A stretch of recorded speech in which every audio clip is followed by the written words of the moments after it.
Eco & Co vous est présenté par la Banque privée du Crédit Agricole Nord de France.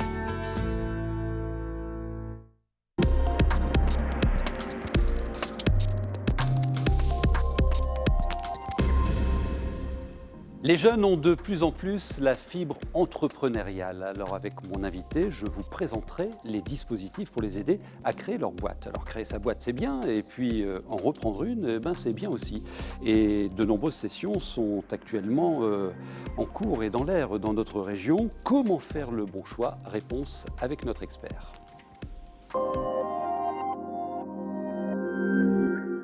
Bienvenue Grégory Denis. Merci.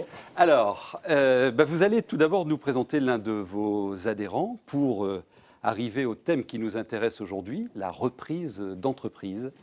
Effectivement, avec les experts, on se disait que quand on parle d'entrepreneuriat, on parle souvent de création d'entreprises, mais il y a aussi beaucoup d'entreprises à reprendre et souvent de belles entreprises sur la région. Et ça permet de pérenniser des emplois. Donc pour illustrer ça, je vous propose de passer à table, d'aller jusqu'à Fauquemberg, à l'auberge de l'Arc-en-Ciel, et c'est Véronique Rançon qui est au fourneau. On y va. Au menu ce midi, déclinaison de truites arc-en-ciel accompagnée de légumes variés. Depuis quelques mois, Véronique Rançon a repris un restaurant situé à Fauquemberg, un lieu inédit où chaque visiteur part à la découverte de la cuisine d'ici et d'ailleurs. J'ai suivi donc l'école hôtelière du Touquet pendant 7 ans. Et après, j'ai voyagé, travaillé en cuisine, en pâtisserie, et vraiment l'envie de s'installer. Le choix d'une reprise, ça a été aussi par rapport donc, au potentiel qu'il y avait. Donc il y a quand même une certaine clientèle, une renommée par rapport à une reprise. Création, c'est beaucoup plus difficile et les normes sont aussi différentes. L'entreprise a 6 mois d'activité et j'en suis très contente. Je retrouve la clientèle donc précédente et je me fais ma clientèle étrangère, française et tout va très bien. 12 mois ont été nécessaires pour la reprise définitive du restaurant. Durant ce laps de temps, Véronique a réalisé des travaux de rénovation et de mise aux normes. Pour développer son projet de reprise, la jeune femme a bénéficié de conseils et de financement. L'entreprise a été donc financée par des fonds propres que j'avais économisés donc, pendant mon expérience professionnelle. Ensuite, donc, j'ai été aidée pour faire le bilan prévisionnel par Serre France. Il y a eu mes parents qui m'ont apporté, donc, ils sont propriétaires des murs. Et après, donc, un prêt bancaire au Crédit Agricole et aussi des aides donc, par rapport au CCI de Saint-Omer avec le prêt d'honneur et le NACRE. Donc, ce sont des dossiers qui ont été faits nationaux. L'auberge de l'Arc-en-Ciel se porte bien. D'ailleurs, dans moins de 2 ans, Véronique souhaite ouvrir 5 chambres d'hôtes. Et je vous rappelle qu'il y a beaucoup d'affaires à reprendre actuellement dans notre région et pour les 5 années à venir. Alors, première question, je veux entreprendre. Comment je fais le choix entre une création et une reprise, comme on vient de le voir là? C'est vrai qu'il y a beaucoup de critères qui peuvent rentrer en ligne de compte. Ce que j'ai envie de dire, c'est tout d'abord une question qui relève de la psychologie. Quand on crée, on crée quelque chose 100% à son image. Quand on reprend une entreprise, il faut accepter de rentrer un peu dans le costume, dans le tablier de son prédécesseur. Oui. Voilà, donc ça, c'est un premier élément très, très fort. La deuxième chose, c'est quand on crée, en général, il y a besoin d'un peu moins d'apport financier, mais on prend beaucoup plus de risques, qu'alors qu'en reprise, il faut plus de financement et il y a en général un peu moins de risques. Donc voilà les grandes différences qu'on peut apporter. Alors concrètement, comment peut se passer une reprise ? Il faut identifier l'entreprise qu'on souhaite reprendre et puis évaluer son intérêt. La deuxième étape, c'est pouvoir, c'est le nerf de la guerre, c'est la finance, quel prix, combien, etc. Et puis après, il faut se décider, faut décider d'acheter. Et là, c'est le processus qui s'enclenche. Donc ça se fait en 3 temps, comme une valse. Alors on va reprendre chacun de ces 3 temps. Vous nous dites que dans un premier temps, il faut se focaliser sur la recherche et l'analyse des cibles. Oui, il faut trouver la perle rare. Donc là, il faut commencer à en parler autour de soi. Et pas se tromper. Et pas se tromper. Donc en parler à sa famille, ses amis, ses relations professionnelles. On peut faire appel à des intermédiaires, ça existe. On peut aussi regarder du côté des tribunaux de commerce, ce qu'on appelle acheter à la barre. Là, le premier conseil qu'on donnerait, c'est d'être très vigilant parce que c'est des acquisitions très spécifiques et des plans de financement également particuliers. Et puis, je dirais, là, on parlait à son expert comptable, puisque lui, il connaît des entreprises qui vont être à céder et la santé qu'elles ont.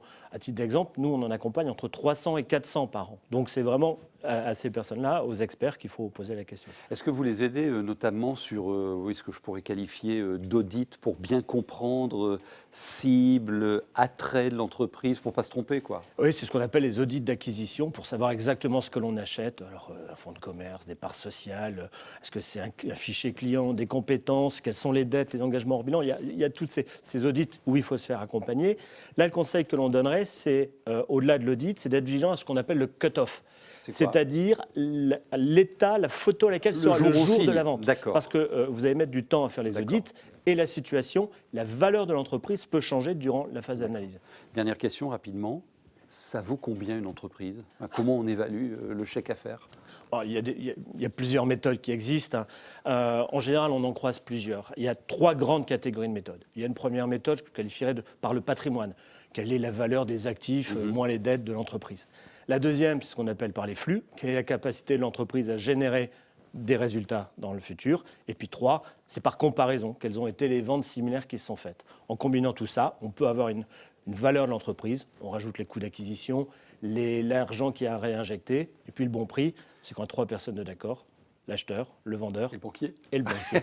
Merci beaucoup. Alors la fiche, vous pouvez la télécharger, la récupérer, elle est complète et précise. Reprendre une entreprise, comment faire le bon choix. Merci beaucoup Grégory.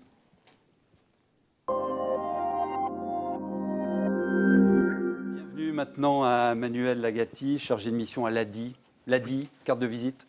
L'ADI, alors l'ADI, c'est l'Association pour le droit à l'initiative économique, une association qui existe depuis maintenant 26 ans et dont la vocation première, c'est de faire ce qu'on appelle du microcrédit en France, c'est-à-dire octroyer des prêts à des personnes qui sont exclues a priori du système bancaire et qui veulent créer leur entreprise.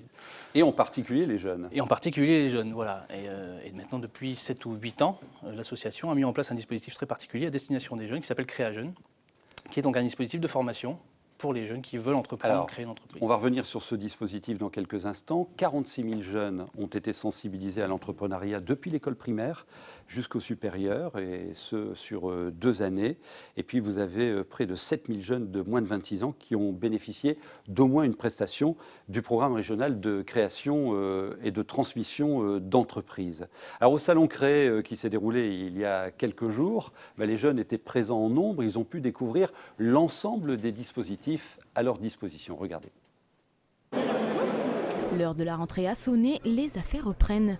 Au Salon Cré 2015 à Lille Grand Palais, les jeunes répondent présents à ce rendez-vous incontournable de l'entrepreneuriat. Ils sont encore à l'école ou sortis du système éducatif et souhaitent entreprendre dans les meilleures conditions. Pour cela, plusieurs programmes leur sont proposés, tels que le camp de l'innovation. Dès le plus jeune âge, on identifie chez les jeunes un vrai potentiel d'entreprendre. Et donc nous, en fait, au niveau de l'association, on va allumer l'étincelle, on va les mettre dans un contexte qui va favoriser leur créativité. Mais on constate à chaque action qu'effectivement le potentiel est là et qu'il suffit de le révéler et qu'ils vont toujours très loin. Et à chaque fois, ils nous surprennent. Donc c'est vraiment ça qui est très chouette sur ce type d'événement. Les Hub House sont également présents. Répartis dans les universités de la région, ils viennent en aide aux étudiants et ceux récemment sortis du cycle d'études à construire leur projet de création d'activités. Le Hub House intervient en préaccompagnement pour aider à la maturation du projet de l'étudiant. La commune est présente dans le cadre du Salon Cré pour représenter justement cet axe entrepreneuriat et pour promouvoir un nouveau statut qui s'appelle le statut national d'étudiant entrepreneur, qui permet aux étudiants de bénéficier d'avantages lorsqu'ils veulent conduire à la fois un projet de création d'entreprise pendant leurs études. En 1 an, plus de 46 000 personnes ont été sensibilisées à l'esprit d'initiative et à l'entrepreneuriat avec le dispositif La Suite dans les idées. Parmi eux des jeunes qui plus tard sortiront du système éducatif et auront peut-être l'envie d'entreprendre. Ils auront alors la possibilité de rencontrer d'autres acteurs régionaux de l'entrepreneuriat. Faut-il un bac plus 12 pour créer sa boîte? Non, il faut surtout pas, pas forcément un bac plus 12 en tout cas. C'est ça qui est. Mais quand j'ai pas forcément réussi à l'école, je peux. Mais c'est ça qui est intéressant avec la création d'entreprise, c'est qu'on peut ne pas avoir réussi à l'école et être un excellent entrepreneur. Voilà, il faut simplement se faire accompagner par les bonnes personnes et trouver les bons réseaux. Voilà, avoir l'idée, de l'ANIAC également. Et puis se faire accompagner, ça vous le dites, c'est important. Vous avez eu une histoire récente d'un jeune que vous avez accompagné vers son projet? Alors on en a beaucoup dans ce genre de dispositif, mais celle qui me vient le plus vite à l'esprit, c'est l'histoire de Johan qui était en échec scolaire et qui avait perdu toute confiance en lui et qui se pensait capable de rien. Et puis finalement, en intégrant le dispositif, il avait son idée de création de commerce, de commerce ambulant, sur les marchés. Et en passant par un dispositif tel que celui-là, il a repris confiance en lui. Il veut vendre des saucissons. Il veut vendre des saucissons. Il vend d'ailleurs aujourd'hui des saucissons. Et ça marche. Et c'était son ça idée. Et aujourd'hui, ça marche. Il a démarré et puis ça commence à marcher. Ah, très bien. Et des exemples comme ça, vous devez en avoir de nombreux dans le cadre de ce dispositif quel bénéfice retire le jeune Il va plus vite, plus loin, plus rapidement? Alors plus vite, pas forcément, mais en tout cas, l'idée la plupart du temps de ce dispositif, c'est que ce sont des formations de groupe. Donc il y a une émulation qui se crée lors de ces formations-là, donc il y a une entraide qui se réalise entre les différents porteurs de projets. Ensuite, la plupart du temps, l'idée, c'est de remettre les jeunes en situation, de les remobiliser sur un projet et d'étudier concrètement ce que c'est que la création d'entreprise et leur propre création d'entreprise. Et c'est ça qui fait que ça marche, c'est que c'est leur propre idée à eux, quoi. C'est une méthode un peu. Il faut suivre une méthode pour créer sa boîte. C'est pas comme ça, quoi. Il y a toute une méthodologie à la création d'entreprise. Effectivement, c'est des choses qui sont abordées pendant ces dispositifs. Toute la méthodologie de création d'entreprise, que ce soit d'un point de vue les aspects personnels, comme les aspects plutôt d'études de marché ou les aspects financiers de la création d'entreprise. Ouais. Alors je vois les chiffres, c'est intéressant. Les moins de 26 ans représentent aujourd'hui 16% du nombre de créations d'entreprises dans notre région. Donc on peut être jeune, pas avoir forcément de l'expérience et créer sa boîte. Notez cette adresse, la suite dans les idées, parce que vous aurez une vue précise de tous les dispositifs à votre disposition. C'est des belles histoires quand même là, que vous accompagnez. Des belles réussites. Et positives. Ouais. C'est ça qui est intéressant. Vous étiez sur le salon Créé. Comment ça s'est passé? Aujourd'hui, très bien. Première journée plutôt intéressante avec des porteurs de projets. Avec des bons projets, des bonnes idées, en tout cas avec beaucoup de motivation, beaucoup d'envie. Et du sérieux.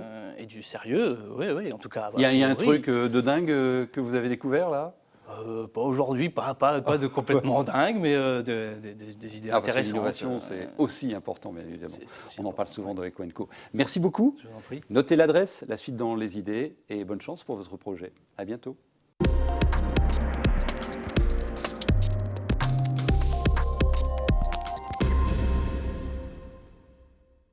Eco & Co vous a été présenté par la Banque privée du Crédit Agricole Nord de France.